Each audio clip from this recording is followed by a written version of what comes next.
how can we begin to focus on children's individual needs as opposed to just lumping everyone into one group and forcing, everyone to learn the same way when we are all different? So there are two things that come to mind that are readily accessible, right? So the first thing is, if we had the opportunity to have more after school programs, like people investing in after school programs that show people how effective this untraditional style of learning can be, then I think more people will buy into it, right? Because I can remember, like, pre-pandemic, what I was doing seemed so novel.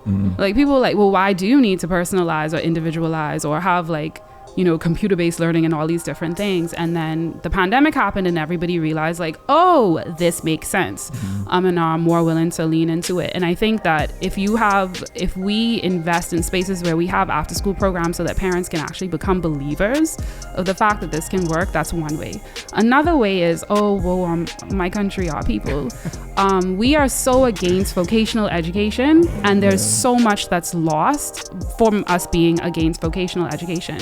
And junior colleges, this whole notion of that type of space, if we would embrace those types of opportunities more, like, imagine if we had a school system that was intentional about making sure that you have a certain amount of experiential hours.